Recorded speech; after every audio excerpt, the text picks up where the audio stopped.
Hello friends, नमस्कार। आजकल एक फील्ड में केस मिल रहा है जिसमें भैंसों में और गायों में अपनी आंखें पलट लेती हैं, जिसे स्ट्रैबिस्मस कहा जाता है, भेंगापन कहते हैं, या जिसमें बल्बर कंजक्टिवा जो है वो सामने आ जाता है और इसमें निस्टैग्मस हो जाता है और उनमें बिहेवियरल चेंजेस भी आता है। वो एनिमल दूसरे एनिमल पे अटैक करता है या बेलोइंग करता है, या फिर कुछ केसेस में सीजर्स भी देखने को मिल रहे हैं, यानी मिर्गी के दौरे आने लगते हैं। ये मिर्गी के दौरे जो हैं पार्शियल भी हो सकते हैं या कंप्लीट हो सकते हैं, जैसा कि इस काऊ को देख रहे हैं, इसमें कंप्लीट मिर्गी का दौरा आ रहा है। तो ये आजकल बरसात के बाद कॉमन हो गया है फील्ड कंडीशन में ये केस। तो आप लोगों को जान लेना चाहिए कि ये आखिर हो क्यों रहा है।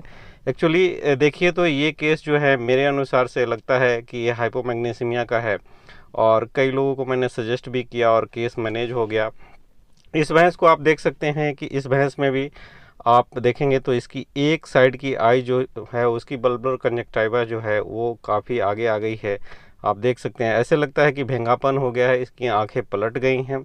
और इसमें फिर हमने और फर्दर इन्वेस्टिगेट किया तो एक चीज़ और पाया कि ये अटैक करती थी, मतलब दूसरे जानवरों पर अटैक करती थी, और फिर उनको दूसरी चीज़ों पे जब अटैक करती है तो हमेशा लगता है कि इसमें रेबीज़ होगा, लेकिन ऐसा नहीं है।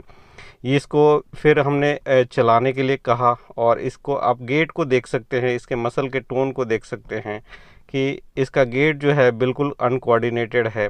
तो ये सारी चीज़ें अगर आपको मिलती हैं तो बरसात के बाद आपको हमेशा उसके फीडिंग का हिस्ट्री लेना चाहिए, और बरसात के बाद अगर फीडिंग की हिस्ट्री लेंगे तो आपको आइडिया आ जाएगा। इसको जब हमने ट्रीट किया तो आप देख सकते हैं उनको ट्रीटमेंट करने के बाद इसमें काफ़ी इम्प्रूवमेंट मिला और इसका गेट भी बिल्कुल नॉर्मल हो गया था। तो ये केस था, हमने हाइपोमैग्नीसीमिया के लिए सस्पेक्ट किया था, यानी कि लो मैग्नीशियम के लिए इस केस को सस्पेक्ट किया गया था और उसके लिए ट्रीट भी किया गया था, और केस जो है मैनेज हो गया। एक भैंस यहाँ पे और है जो ऑनर के अनुसार से रेबीज़ है, वो इसे रोटी खिला रहा है, लेकिन आप इसमें ध्यान से देखेंगे तो इसके मसल में कंट्रैक्शन हो रहा है। आप यहाँ पे देख सकते हैं कि इसके शोल्डर मसल में और इसके जो पेट के बगल की मसल है, जो थाई मसल है, उसमें लगातार कंट्रैक्शन हो रहा है। ऑनर का कहना था कि अटैक कर रही है, दूसरे जानवरों पे आवाज़ भी निकाल रही है, लेकिन यहाँ रोटी वो खा रही है। तो मसल कंट्रैक्शन जब भी रहे और एक्साइटमेंट रहे, एग्रेशन रहे, तो हम लोगों को हाइपोमैग्नीसीमिया के लिए सस्पेक्ट करना चाहिए और अकॉर्डिंगली ट्रीट करना चाहिए। ये रेबीज़ का केस नहीं हो सकता है। एक्चुअली मैं क्यों कह रहा हूँ कि ये केसेस बार बार अभी बढ़ गए हैं, इसके पीछे रीज़न ये है कि बरसात में जो हरी घास निकलती है वो बहुत तेज़ी के साथ बढ़ती है और उसमें पोटेशियम कंटेंट बहुत ज़्यादा रहता है। तो हाई पोटेशियम कंटेनिंग ग्रास को जब आप एनिमल को बहुत ज़्यादा मात्रा में खिलाएंगे तो उस समय मैग्नीशियम का एब्जॉर्प्शन नहीं होता है, और विद इन ए डे, मतलब सुबह आपने खिलाया तो शाम तक वो एनिमल एकदम बिहेवियरल उसका चेंज आ जाता है, अलर्ट हो जाता है। जैसे कि आप इस गाय को देख रहे हैं, इसको भी किसी ने मुझसे कंसल्ट किया था कि ये अलर्ट है, अटैक कर रही है और बेलो कर रही है, तो ये रेबीज़ के लिए सस्पेक्टेड है क्या। बट इसका बिहेवियरल अटायर देख करके मैंने इसे सस्पेक्ट किया कि ये हाइपोमैग्नीसीमिया का केस है। ये गाय में पार्शियल सीजर्स भी आ रहे थे, तो ये सारी चीज़ें इंडिकेट करती हैं कि ये जो गाय है हाइपोमैग्नीसीमिया की पेशेंट है और आपको हाइपोमैग्नीसीमिया का ट्रीटमेंट करना है। सीजर्स में भी आप देखेंगे तो पार्शियल सीजर्स हो सकते हैं, जैसा कि इस काऊ को आप देख रहे हैं, यहाँ पे कंप्लीट सीजर्स नहीं आ रहे हैं, यानी कि पूरे बॉडी के मसल में कंट्रैक्शन नहीं है, जॉ उसका माइल्ड कंट्रैक्ट कर रहा है। बट यहाँ अगर इस गाय को देखिएगा तो कंप्लीट आ रहा है, इसमें आँखों में निस्टैग्मस हो रहा है, मसल कंट्रैक्शन हो रहा है, हाइपरसलाइवेशन हो रहा है।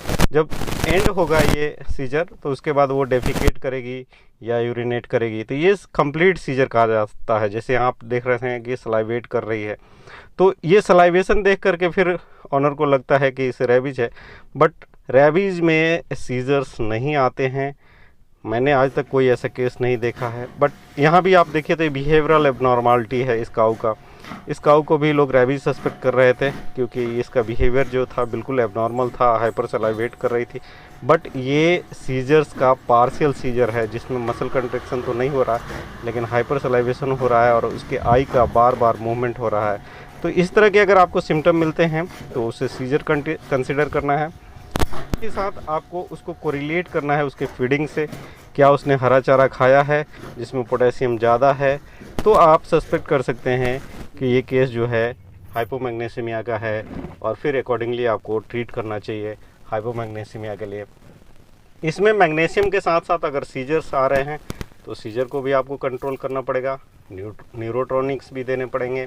मतलब जैसा सिम्टोमेटिक इंडिविजुअल एनिमल जब बिहेव करेगा, जिस तरह के उसके सिम्टम्स आते हैं, उस सिम्टम को भी आप टारगेट करेंगे तो जल्दी रिकवरी होगी। जब एनिमल न्यूरोलॉजिकल डिस्टर्बेंस में रहता है तो उस समय आपको न्यूरोलॉजिकल एक्साइटमेंट के चलते ब्रेन एडिमा भी होता है, तो उसको भी कंसीडर करना पड़ेगा। बी कॉम्प्लेक्स के खास करके थियामिन का इस्तेमाल उस समय करना चाहिए। इसी तरह से अगर आप देखेंगे कि जो एनिमल इस तरह से एक्साइटेड है उसका बॉडी टेम्परेचर बहुत हाई हो जाता है, 108 107, यानी सीजर्स आने के बाद, मिर्गी के दौरे आने के बाद बॉडी टेम्परेचर बहुत हाई होता है, तो उस कंडीशन में आपको एंटीपायरेटिक इस्तेमाल नहीं करना है।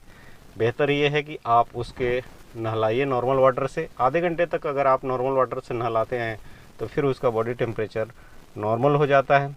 अगर आपको लगता है कि उसको एनर्जी की रिक्वायरमेंट है तो न्यूट्रिशनल सप्लीमेंट्स जो एनर्जी सप्लायर होते हैं, जिसमें प्रोपियोनिक एसिड होता है, उसका आप इस्तेमाल कर सकते हैं। बाकी हाइपोमैग्नीशियमिया को कैसे ट्रीट करना है, क्या डोज होना है, इन सब के लिए मैंने पहले वीडियो बनाया है, उसका लिंक भी मैंने इस वीडियो में डाला है, तो आप लोग उस वीडियो को फॉलो कीजिए। और इस तरह के सिम्टम्स मिलते हैं अगर बरसात के दिनों में, तो आप लोग हाइपोमैग्नीशियमिया को एक बार डिफरेंशियल डायग्नोसिस में ज़रूर रखिए, और मुझे लगता है कि आपका केस जो होगा वो सॉल्व हो जाएगा। तो मेरे साथ बने रहने के लिए बहुत बहुत धन्यवाद। नमस्कार।